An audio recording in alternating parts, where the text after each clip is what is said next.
La foi n'est pas seulement un détail pour les chrétiens. La foi, c'est l'identité même du juste, parce qu'il est écrit que mon juste vivra par la foi.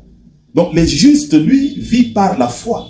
Et celui qui ne vit pas par la foi, il n'est pas juste. Donc, il faut noter que la foi, c'est l'identité du juste. La foi, c'est aussi la chose qui nous permet d'avancer vers les promesses de Dieu.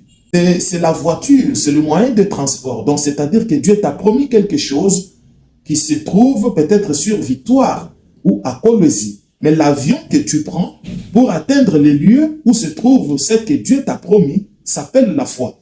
C'est pourquoi il est écrit que les justes marchent par la foi. Dans l'épître aux Corinthiens, nous marchons par la foi. Donc, celui qui est en manque de la foi, cette personne ne marche pas, elle ne pourra pas avancer. Donc, le moyen de transport qui nous permet d'avancer vers ce que Dieu a promis, c'est la foi. La foi, c'est le carburant, c'est une locomotive. La foi, c'est le moteur même, c'est ce qui permet au juste d'avancer. Donc, un juste qui manque la foi ou un enfant de Dieu qui manque la foi ne pourra pas avancer.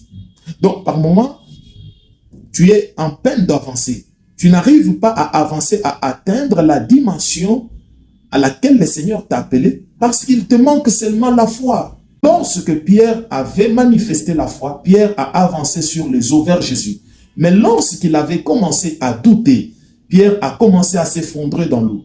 Donc, par moment, tu es en train de t'effondrer dans des problèmes difficiles. Par moment, tu te retrouves plongé dans des situations compliquées. C'est moi parce qu'il te manque la foi. Ce n'est pas un problème de jeûne, ce n'est pas un problème de prière.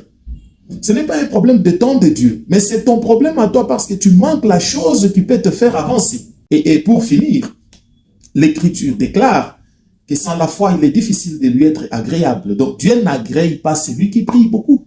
Dieu n'agrée pas celui qui fait beaucoup de jeûnes. Dieu agrée celui qui a la foi. Parce que la foi élève Dieu au-dessus de tout ce que nous rencontrons comme difficulté.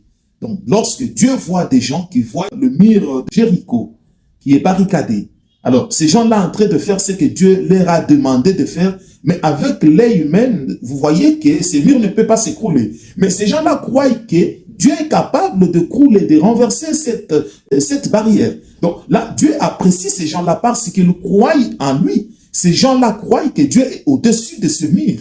Ces gens-là croient que Dieu est au-dessus de la mer Rouge. Ils continuent à avancer malgré que la mer Rouge, ils n'ont jamais vu quelqu'un traverser la mer Rouge. Et lorsque Dieu regarde ces gens, Dieu apprécie.